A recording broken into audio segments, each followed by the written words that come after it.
അടിപൊളി cooking video ആയിട്ടാണ് വന്നിട്ടുള്ളത്. അപ്പോൾ ഇന്ന് നമ്മൾ കുക്ക് വിത്ത് ജോ സെഗ്മെൻറ്റിൽ ഒരു അടിപൊളി സേമിയ പായസമാണ് ഉണ്ടാക്കിയെടുക്കാൻ പോകുന്നത്. സോ അതിനാവശ്യമായിട്ടുള്ള പാലൊക്കെ ഇവിടെ നന്നായിട്ട് തിളച്ച് വന്നിട്ടുണ്ട്. അപ്പോൾ ഇത് നമ്മൾ ജസ്റ്റ് ഒന്ന് ഇളക്കി കൊടുക്കുക. സേമിയ പായസം ഉണ്ടാക്കാൻ അറിയാത്തവരായിട്ട് ആരും തന്നെ ഉണ്ടാവില്ല. എന്നാൽ നമ്മുടെ സേമിയ പായസത്തിന് ഒരു ചെറിയ ട്വിസ്റ്റ് ഉണ്ട് കേട്ടോ. അപ്പോൾ നമുക്കത് എന്താണെന്ന് വഴിയെ കാണാം. ഇപ്പോൾ നമ്മൾ കുറച്ച് ഏലക്ക പൊടിച്ചതും കൂടെ നമ്മുടെ പാലിലേക്ക് ചേർത്ത് കൊടുത്തിരിക്കുകയാണ്. അപ്പോൾ അതും നമ്മുടെ പാലുമായിട്ട് നന്നായിട്ട് മിക്സ് ചെയ്തു. ഇനി നമ്മളുടെ മെയിൻ ഐറ്റം നമ്മുടെ വെർമിസെല്ലി ഇതിലേക്ക് ആഡ് ചെയ്ത് കൊടുക്കുകയാണ്. ഇത് ആക്ച്വലി റോസ്റ്റഡ് ആയിട്ടുള്ള വെർമിസെല്ലി ആണ് കേട്ടോ. അപ്പോൾ നിങ്ങൾ വാങ്ങുന്നത് റോസ്റ്റഡ് അല്ലെങ്കിൽ ജസ്റ്റ് നിങ്ങൾ നെയ്യിലൊന്ന് വറുത്തതിന് ശേഷം നമ്മുടെ പാലിലേക്ക് ആഡ് ചെയ്ത് കൊടുക്കുക. അപ്പോൾ നമ്മുടെ മെയിൻ ഇൻഗ്രീഡിയൻ്റ് എത്തിയിരിക്കുകയാണ്. നമ്മളുടെ ശർക്കരയാണ് നമ്മളിതിൽ യൂസ് ചെയ്യുന്നത്, പഞ്ചസാരയല്ല കേട്ടോ നമ്മൾ യൂസ് ചെയ്യുന്നത്. അതവിടെ ഉരുകാൻ വെച്ചിട്ട് ആ സമയം കൊണ്ട് നമ്മളിതിലേക്ക് വേണ്ടിയിട്ടുള്ള കാഷ്യൂസും റൈസിൻസും ഒന്ന് റോസ്റ്റ് ചെയ്തെടുക്കണം.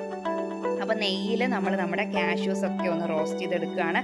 ജസ്റ്റ് ഒരു ബ്രൗൺ കളർ ആയാൽ മതി കേട്ടോ. ഒരുപാട് അങ്ങോട്ട് ബ്രൗൺ ആവാൻ വേണ്ടിയിട്ട് നിൽക്കണ്ട. അപ്പോൾ നമുക്കൊരു കരിഞ്ഞ ചുവയായിരിക്കും വരിക. അപ്പോൾ ഇത്രയും ഈ ഒരു പാകത്തിന് നമുക്ക് ജസ്റ്റ് ഒന്ന് റോസ്റ്റ് ചെയ്തെടുക്കാം. ഇനി അടുത്തതായിട്ട് നമുക്കിതിലേക്ക് നമ്മളുടെ റൈസിൻസ്, അതായത് ഉണക്കമുന്തിരിയും കൂടെ ചേർത്ത് കൊടുക്കാം. അപ്പോൾ അതും നമ്മളൊന്ന് റോസ്റ്റ് ചെയ്തെടുക്കണം.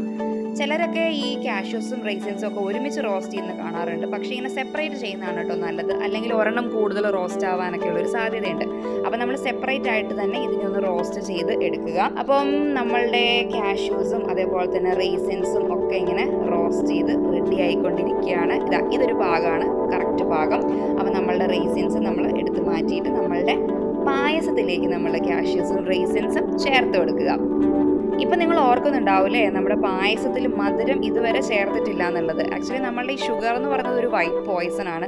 അപ്പോൾ അതിലും എത്രയോ ബെറ്റർ ആണ് നമ്മൾ ശർക്കര ഒഴിക്കുന്നത് കേട്ടോ. അപ്പോൾ നമ്മളുടെ ശർക്കരപ്പാനി നമ്മൾ ഒരു അടുപ്പിൽ നമ്മൾ അങ്ങനെ റെഡിയാക്കിക്കൊണ്ടിരിക്കുകയാണ്. അപ്പോൾ അതങ്ങനെ വെട്ടി തിളച്ചുകൊണ്ടിരിക്കുകയാണ്. നമ്മളുടെ ശർക്കരപ്പാനി നമുക്ക് നമ്മളുടെ പായസത്തിലേക്ക് ചേർത്ത് കൊടുക്കാം. നമ്മളൊന്ന് അരിച്ച് വേണം ചേർക്കാൻ, കാരണം അതിൽ ഒരുപാട് ഇമ്പ്യൂരിറ്റീസ് ഉണ്ടാവുമല്ലോ.